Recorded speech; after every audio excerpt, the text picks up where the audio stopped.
Bonjour et bienvenue dans mon premier tuto YouTube consacré à la vidéoproduction. Alors on commence tout de suite. Ce que je vais faire, c'est que on va partir from scratch, hein. Même si je vais faire une chaîne en français, parfois je vais être obligé d'utiliser des mots en anglais.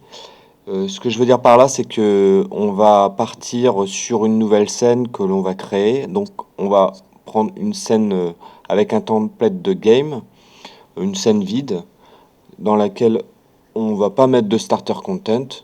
Et dans un premier temps, j'ai pas activé le ray tracing, mais on l'activera depuis la scène.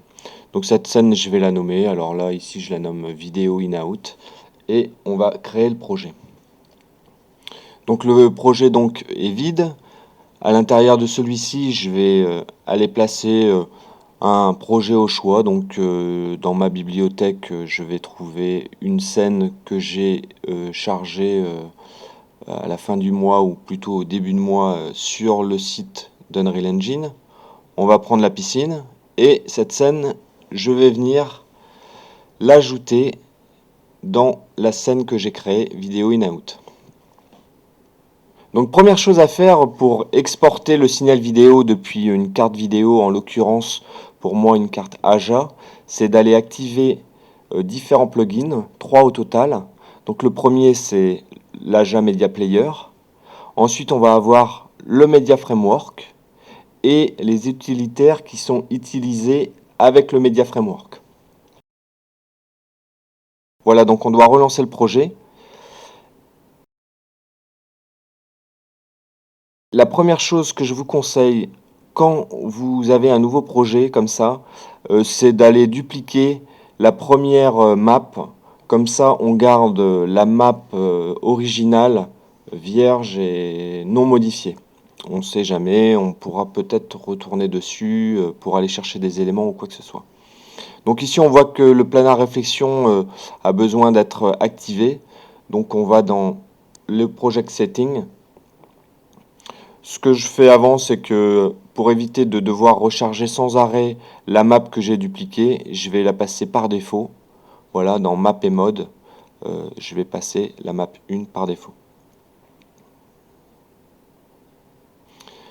Je vais également travailler en ray tracing. Donc pour activer le ray tracing dans l'onglet Windows, on va aller se mettre sur DirectX 12 et on va activer le ray tracing, voilà, avec dans le render engine, ray tracing, et une fois de plus, on va redémarrer. Donc ça fait quelques redémarrages, plus la copie, ça fait quand même un petit peu de temps. Voilà, ici, on se retrouve avec le projet. Je vais aller effacer les éléments qui ne m'intéressent pas, donc les caméras d'origine. Et comme je suis en ray tracing, normalement, j'ai pas besoin de tout ce qui est Sphere Reflection Capture. D'ailleurs, je pense que j'aurais même pas besoin d'activer le planar réflexion pour ça. Donc je vais me placer sur la caméra. Voilà, je vais aller la cadrer. Je vais me mettre dans la piscine. C'est une scène qui est assez sympathique, hein. Donc je cadre la caméra, je vais changer mon angle de vue, je vais mettre au 25, ouais 25, voilà. Je me cadre.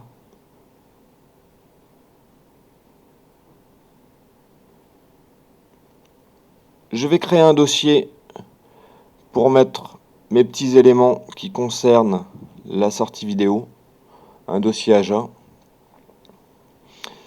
Alors ici, dans Windows Developer Tool, Media Capture, alors chez moi il est déjà activé, il est sur la droite, dans le panel de droite ici.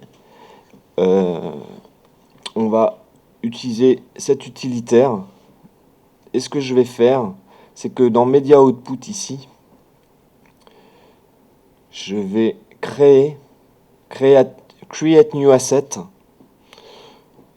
un Media Output que je vais appeler New Aja Media Output 3. Alors pourquoi 3? C'est parce que dans Premiere, ma sortie est sur le SDI 3 sur ma carte, mais si vous le branchez sur la sortie 1, c'est très bien. Ensuite, je vais spécifier sur quelle caméra je veux faire cette sortie.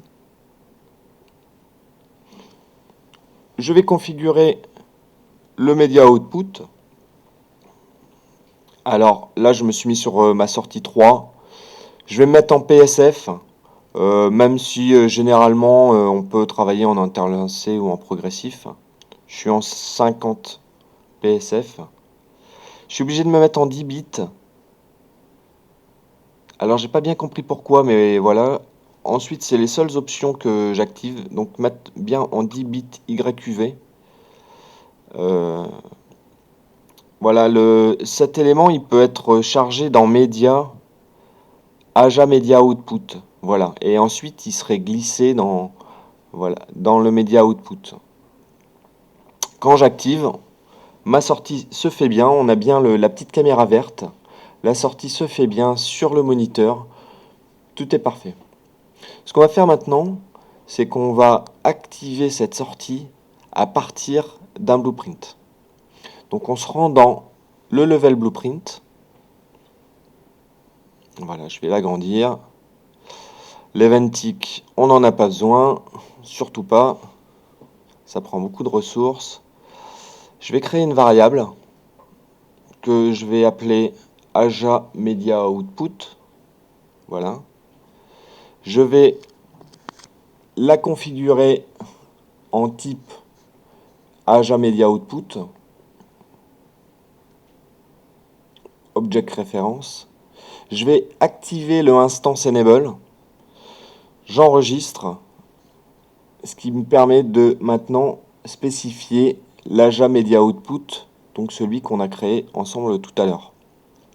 Je viens placer cette variable sur le viewport du blueprint, si je peux dire comme ça.